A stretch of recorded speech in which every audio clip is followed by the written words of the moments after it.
Hello दोस्तों, first of all very very good morning to all of you. कैसे हैं आप सभी लोग? आई होप आप सब अच्छे होंगे।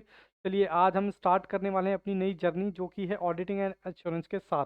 जी हाँ, ये मैंने स्टडी मटेरियल निकाला हुआ है जो जो कि आपको आईसीआई की वेबसाइट से मिल जाएगा। बट मैं आपको जो पढ़ाने वाला हूँ अपने नोट्स से पढ़ाने वाला हूँ। चलिए मैं आपको पहले लेके चलता हूँ अपने नोट्स की तरफ। चलिए आज पेपर नंबर 6, ये इंटर का पेपर नंबर 6 जिसका नाम है ऑडिटिंग एंड इंश्योरेंस। ठीक है जी। सर सिलेबस क्या होगा सारी बात करेंगे, क्वेश्चन पेपर पैटर्न क्या होगा वो भी बात करेंगे, लेक्चर कितने लगेंगे वो भी बात करेंगे, और सर नोट्स कैसे क्या करना है सारी चीज़ें देखेंगे। चलिए स्टार्ट करते हैं स्टेप बाय स्टेप। सबसे पहले सर सिलेबस की बात कर रहे थे, तो हमारे सिलेबस में ऑडिटिंग के लिए टोटल 13 चैप्टर हैं, जिनके नाम यहाँ पर आपको दिए गए हैं। सबसे पहले है यहाँ पर nature object and scope of audit. मतलब किसी भी सब्जेक्ट का आप पहला चैप्टर उठाएंगे। इवन ये नहीं कि ऑडिटिंग इंश्योरेंस का आप उठा रहे हैं, आप अकाउंट्स का उठा लें, आप लॉ का उठा लें, आप टैक्सेशन का उठा लें, आप कॉस्ट का उठा लें, कोई भी सब्जेक्ट का आप पहला चैप्टर उठाएंगे वो अपने आप में यही कहेगा हमारा मीनिंग क्या है, हमारा स्कोप क्या है, हमारे एडवांटेज क्या है, हमारे डिसएडवांटेज क्या है। तो यहाँ पर भी कुछ दोस्तों वैसी ही बात होने वाली है, यहाँ पर भी सेम चीज़ें होने वाली हैं। देखिए ऑडिटिंग इंश्योरेंस बेसिकली है क्या, इस चैप्टर के बारे में थोड़ा सा मैं बताऊं, ताकि ये चैप्टर के बारे में थोड़ी सी डिटेलिंग हम यहीं पर कर लेंगे। ऑडिटिंग इंश्योरेंस एक, मैं कहूँ कि प्रैक्टिकल सब्जेक्ट है। मतलब वैसे तो हमें पढ़ना थ्योरेटिकल है, लेकिन इसकी एप्लीकेशन जो है टोटल रियल लाइफ में आप जब ऑडिट करने जाएंगे तब आपको समझ आएगी। जैसे कि मान लेते हैं घर में एक शादी होती है, और शादी करने के लिए पहले से प्लानिंग की जाती है, बोलो की जाती है नहीं की जाती। ठीक उसी तरह से यहाँ पर भी एक चैप्टर है, chapter number 2, audit strategy, audit planning और ऑडिट प्रोग्राम। मतलब आप एक ऑडिट करने जा रहे हैं, एक ऑडिट के लिए आपकी स्ट्रेटेजी क्या होगी, उसकी प्लानिंग क्या होगी, और अपने स्टाफ के लिए ऑडिट प्रोग्राम कैसे आप क्या करेंगे, ड्राफ्ट करेंगे, उसके बारे में आपको इस चैप्टर नंबर 2 बताएगा। उसके बाद है ऑडिट डॉक्यूमेंटेशन। आपने ऑडिट किया सर, इसका क्या सबूत है? आप क्लाइंट के यहाँ गए, आप इसके पास क्या सबूत है?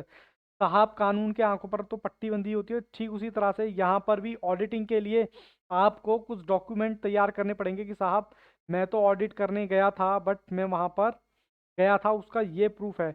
उसके बारे में आपको ऑडिटिंग, ऑडिट डॉक्यूमेंटेशन और ऑडिट एविडेंस कैसे कलेक्ट कर रहे हैं, कैसे बनाना है, ये सारी बातें हम सीखेंगे इस चैप्टर में। उसके बाद है दोस्तों चैप्टर नंबर 4, जिसका नाम है रिस्क असेसमेंट और इंटरनल कंट्रोल। अब रिस्क असेसमेंट क्या है?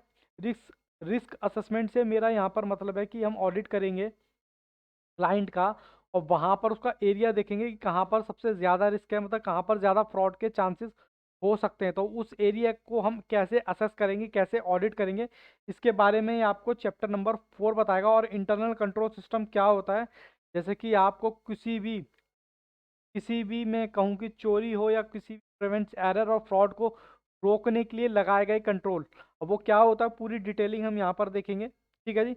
उसके बाद है चैप्टर नंबर 5, फ्रॉड और रिस्पॉन्सिबिलिटी ऑफ ऑडिटर। देखिए आप फ्रॉड को कैसे डिटेक्ट करेंगे, फ्रॉड कितने टाइप के होते हैं, ठीक है ना, फ्रॉड कितने टाइप के होते हैं, फ्रॉड को कैसे डिटेक्ट करेंगे, उनके बारे में हम यहाँ पर चैप्टर नंबर 5 में पढ़ेंगे।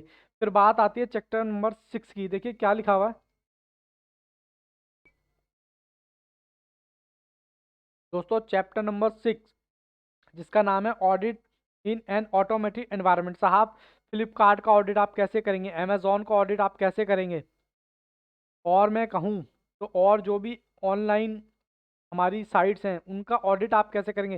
बेसिकली कर तो वो भी बिजनेस है, यानी मैं कहूँ कि ई कॉमर्स, ठीक है, उनका ऑडिट आप कैसे करेंगे। तो यहाँ पर उसके बारे में यहाँ पर डिटेलिंग दी गई है कि भैया उनका ऑडिट हम लोग कैसे करेंगे। ठीक है जी, जी सर।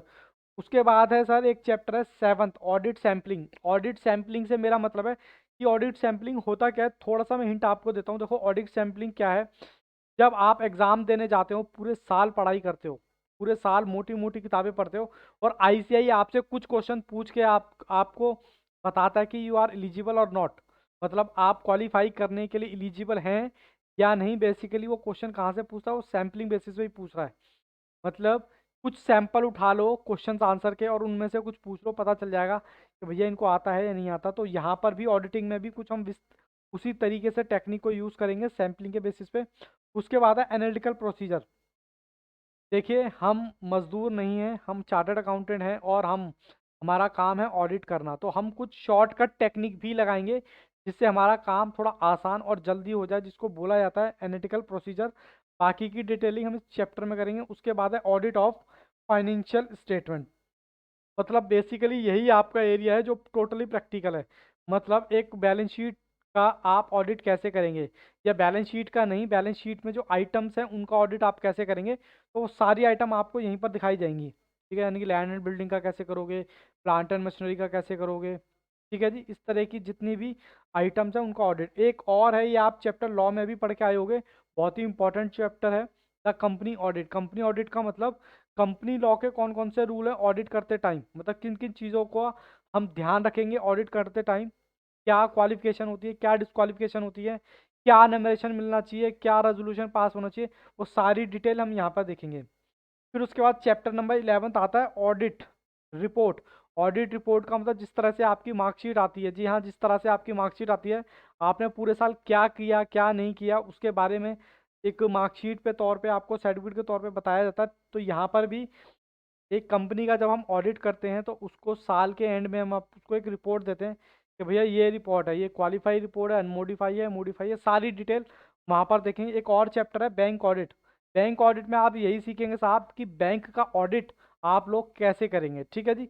उसके बाद है audit of different types of entity, या डिफरेंट कह लो, या कुछ स्पेशल टाइप्स ऑफ एंटिटी, जैसे कि एलएलपी, जैसे कि लोकल अथॉरिटी, जैसे कि एनपीओ, मतलब डिफरेंट टाइप के एंटिटी, जैसे कि गवर्नमेंट, है ना, डिफरेंट टाइप की एंटिटी है, उनका ऑडिट कैसे किया जाएगा उसके बारे में। ठीक है जी। चलिए जी आगे बढ़ते हैं। उसके बाद है audit study planning. Study planning के बारे में थोड़ा सा मैं यहाँ पर आपको बता दूं कि कौन सा चैप्टर इंपॉर्टेंट है कौन सा नहीं है। बेसिकली देखा जाए तो वैसे तो दोस्तों सारे ही चैप्टर इंपॉर्टेंट है, बट कुछ तरीके से हम प्लानिंग यहाँ पर कर सकते हैं वेटेज वाइज। ये मेरी वेटेज नहीं है, आईसीआई ने दे रखी है। चैप्टर नंबर 1, 2, 7, 8 ये अपने आप में 20 to 25 की वेटेज रखता है। ठीक है जी। चैप्टर नंबर 3 मैं इसको इम्पोर्टेंट करूँगा क्योंकि 5 to 50 मार्क्स का सिर्फ अकेले चैप्टर से पूछा जाएगा। ठीक है जी। उसके बाद चैप्टर 4 और 6 इसकी वेटेज जो है, सर दूसरा कलर ले लेते हैं, 5 to मतलब 10 to 50 मार्क्स। और चैप्टर 5 and 6 अपने आप में 50 to 20 मार्क्स। ठीक है जी। यहाँ पर ही आपको प्लानिंग करने में थोड़ा आसान रहेगा भैया कौन से चैप्टर पे हम ज़्यादा फोकस करें, कौन से चैप्टर पे हम कम फोकस करें। वैसे तो हमें सारे ही चैप्टर ध्यान से पढ़ने हैं। चैप्टर 11 और 9, 11 का यहाँ से बात करते हैं 5 से 15%, और चैप्टर नंबर 9 10 से 15%। ठीक है जी जी। उसके बाद चैप्टर 12 और 13 अपने आप में 10 to 20 मार्क्स की वेटेज रखता है। अब यहाँ पर देखते हैं सर क्वेश्चन पेपर पैटर्न क्या होगा, किस तरीके से हमसे क्वेश्चन पेपर पूछा जाएगा, कैसे क्या करना है। तो मैं आपको बता दूँ, ये तो आपको पहले से ही मालूम है सर, बताना क्या है इसमें। 100 मार्क्स का आपका जो पेपर आने वाला है ऑडिट एंड इंश्योरेंस का, जिसमें 70 मार्क्स को अलग रखते हैं और 30 मार्क्स के यहाँ पर एमसीक्यूज हैं। पहले मैं की आपसे बात कर लेता हूँ। एमसीक्यूज में भी यहाँ पर एक एक नंबर के 20 एमसीक्यूज आपसे पूछे जाएंगे जिनकी वेटेज 20 होगी, और यहाँ पर 2-2 मार्क्स के 5 एमसीक्यूज पूछे जाएंगे जिनकी वेटेज होगी 10, या टोटल इनका जो बनता है टोटल वो बनेगा 30। उसके बाद आते हैं 70 मार्क्स में। 70 मार्क्स में जो 40 नंबर का पोर्शन होगा, 7 करेक्ट और इनकरेक्ट आपसे पूछे जाएंगे, और बहुत ही आसान होते हैं अगर आपने बेसिक ढंग से स्टडी कर रखी है तो। बाकी क्वेश्चंस आते हैं 56 के डिस्क्रिप्टिव। ठीक है जी। चलिए जी, अब बात कर लेते हैं चैप्टर नंबर फर्स्ट की। सर इसमें क्या क्या पढ़ना है, अपने आप में इसकी वेटेज कितनी है। तो मैं इंडिविजुअल की बात करूँ तो ये जो चैप्टर आने वाला है 6 to 8 मार्क्स का,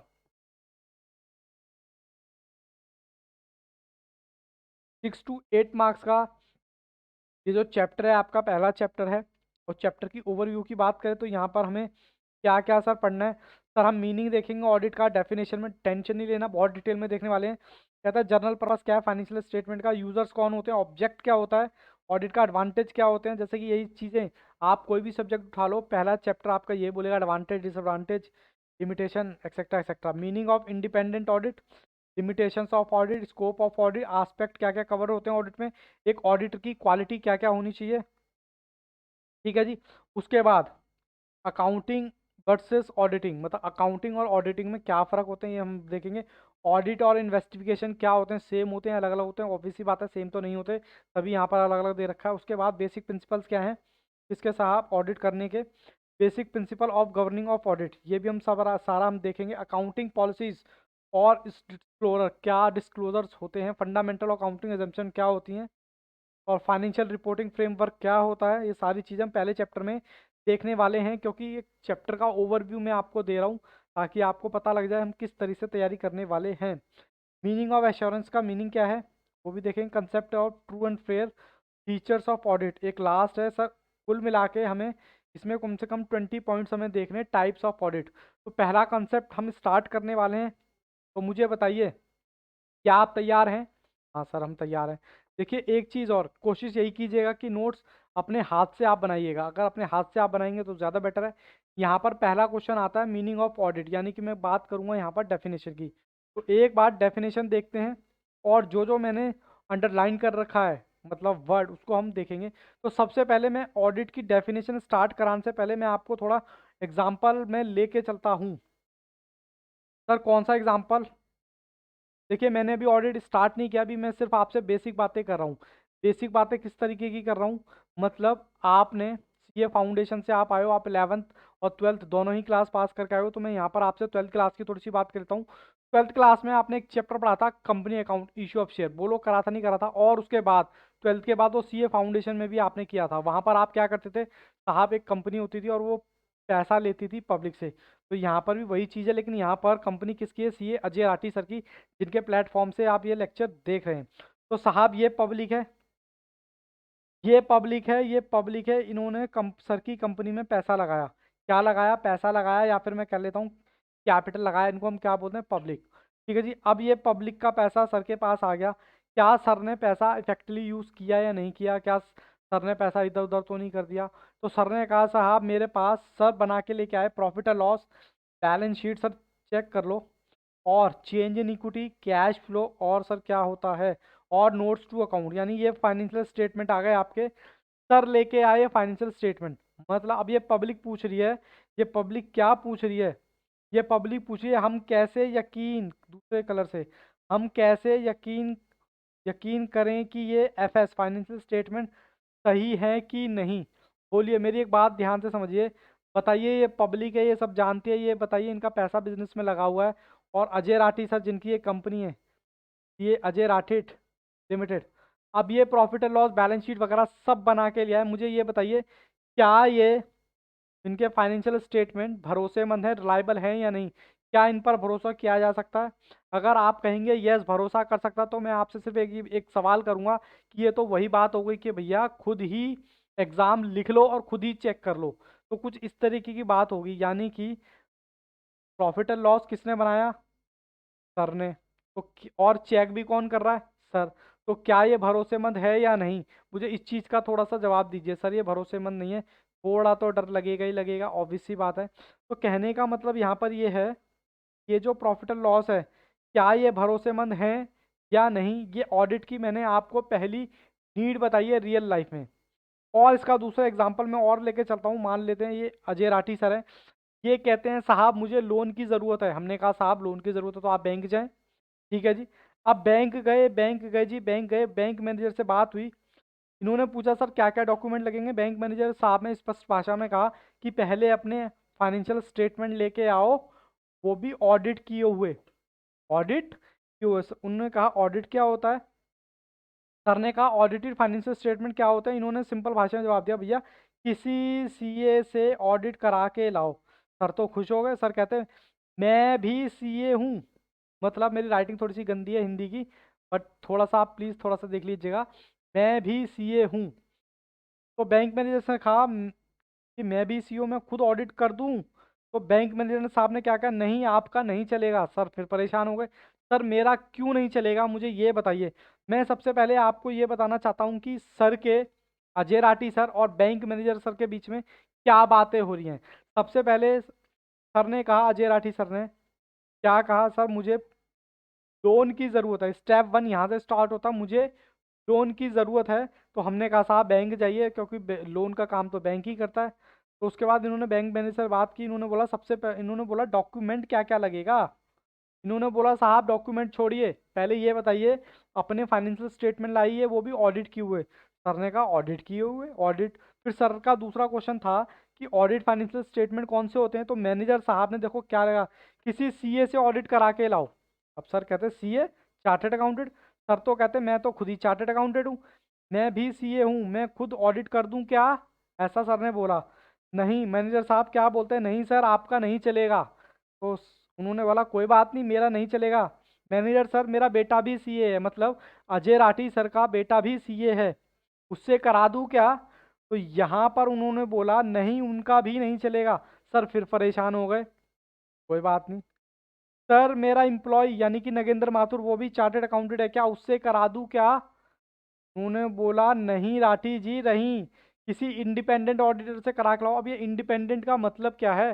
पहला वर्ड आपकी डेफिनेशन में, आपको आई होप इतनी पिक्टोरियल प्रेजेंटेशन मैंने यहाँ पर दिखाई है, सिर्फ आपको मैं ये बताने की कोशिश कर रहा हूँ कि भैया जब भी आप बाहर, एक मैंने ऑडिट का एक यूज़ बताया है कि भैया रियल लाइफ में क्या है, आप लोन लेने जा रहे हो या आप किसी से क्या कहता है इन्वेस्टमेंट करवाने जा रहे हो, तो भैया वो आपके पहले देखेगा आपकी कैपेबिलिटी। आपकी कैपेबिलिटी का मतलब क्या आपके अंदर कैपेबिलिटी है या नहीं, आप लोन देने लायक हैं या नहीं, वो आपकी कैपेबिलिटी कैसे तैयार होगी?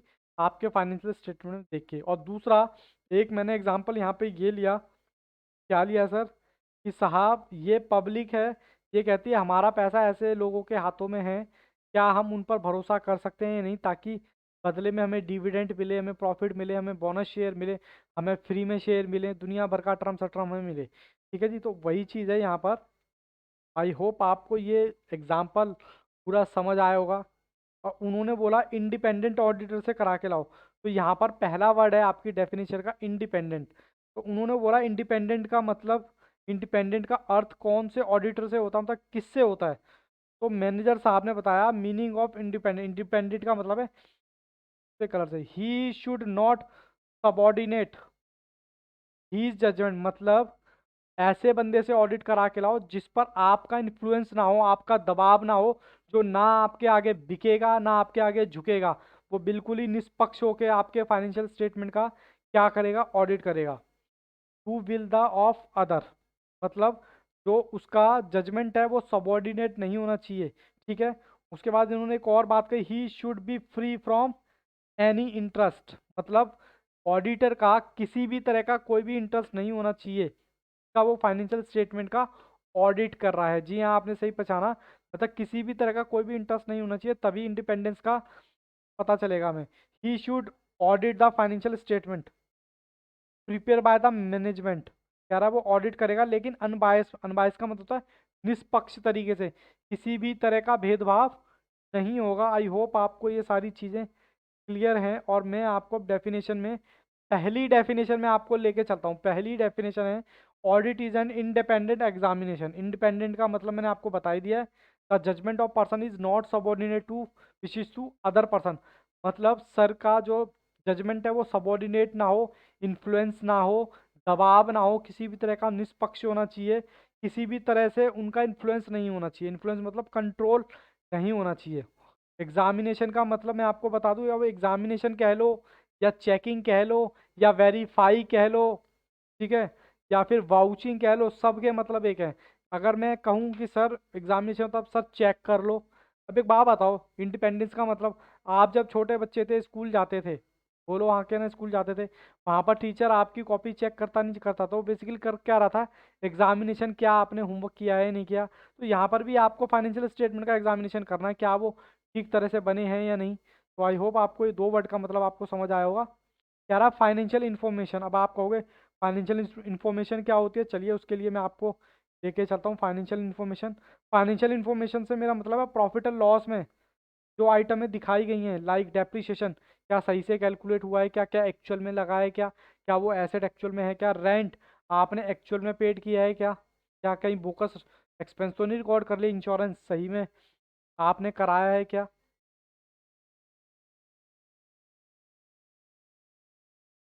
तो ये कुछ इस तरीके की हमारे पास जानकारियां हैं जो आने दिया, एडमिन के एक्सपेंस हैं क्या। और बैलेंस शीट की बात करें, ये फाइनेंशियल इंफॉर्मेशन की बात कर रहा हूँ, मतलब फाइनेंशियल स्टेटमेंट के अंदर जो आइटम है, जो इंफॉर्मेशन है, क्या वो क्लियर है या नहीं, मतलब सर्टेन है या नहीं, मतलब सर फोकस तो नहीं है किसी भी तरह का। तो कहता है लैंड एंड बिल्डिंग है या नहीं, फर्नीचर फिक्चर है या नहीं, मोटर व्हीकल है या नहीं, या प्लांट एंड मशीनरी है या नहीं, डेटर है या नहीं, स्टॉक है या नहीं, कैश, यानी कि कुल मिलाकर हम बात करें तो भैया हमें बैलेंस शीट का पोस्टमार्टम करना है, क्या रियल में एग्जिस्ट है या नहीं। और प्रॉफिट एंड लॉस का भी सेम चीज़ है। आपने साहब से प्रॉफिट एंड लॉस में, या मैं कहूँ ट्रेडिंग में, सेल दिखा दी। अब सेल दिखा दी, या तो सेल आपने कैश की होगी या क्रेडिट की होगी। कैश की होगी तो आपको बैंक चेक करना पड़ेगा रियलिटी में क्या इतना पैसा है। और अगर क्रेडिट की है तो फिर डेटर हमारे होंगे। फिर डेटर से पूछो, कंफर्मेशन लो, क्या साहब आपने इतने का सामान खरीदा था, डेटर का गैस। तो आपने बेसिकली ऑडिट में यही करना है। ठीक है जी। तो अब मैं आपको डेफिनेशन पे लेके चलता हूँ। डेफिनेशन में जैसे जैसे कहता है, ऑडिट एक इंडिपेंडेंट एग्जामिनेशन है। इंडिपेंडेंट का मतलब ऐसा एग्जामिनेशन है जो बिना किसी इन्फ्लुएंस के हो, of financial information. Financial information का मतलब प्रॉफिट एंड लॉस और बैलेंस शीट कह रहा एनी एंटिटी। एंटिटी का यहाँ पर मेरा मतलब है कोई भी ऐसी एंटिटी जिसका लीगल फॉर्म हो या ना हो। जैसे कि एग्जांपल देके बताओ, बहुत आसान है। जैसे कि आप करते हुए भी आए हो। एंटिटी मतलब कोई भी कंपनी, अभी मैं वहाँ नहीं जा रहा। अब कुछ बच्चे आप में से कहेंगे भैया किसका मैंडेटरी है किसका नहीं है। साहब कोई भी एंटिटी है वो कंपनी है, या कोई भी एंटिटी है वो पार्टनरशिप है, कोई भी एंटिटी है जो एचयूएफ है, प्रोप्राइटरशिप है या एनपीओ, सबका ऑडिट होगा। मैं अभी ये नहीं बात कर रहा वॉलंटरी और मैंडेटरी, किसका वॉलंटरी है किसका मैंडेटरी है। हालांकि मैं आपको बता दूं इन तीनों का ऑडिट जो है, तीनों का वॉलंटरी ऑडिट होता है। क्या होता है वॉलंटरी मतलब मर्जी है कराओ या मत कराओ। बट फिलहाल मैं वो चीज़ आपको नहीं बता रहा, मैं आपको सिर्फ बता रहा हूँ एंटिटी क्या होती है। ठीक है जी, एंटिटी के बारे में मैंने बात पता लगा ली कि एंटिटी क्या है। फिर उसके बाद कहता प्रॉफिट ओरिएंटेड और नॉट, चाहे एनपीओ हो या कुछ भी हो, या उसका साइज छोटी हो या बड़ी हो, उससे कोई फर्क नहीं पड़ता, लिस्टेड हो या लिस्टेड हो।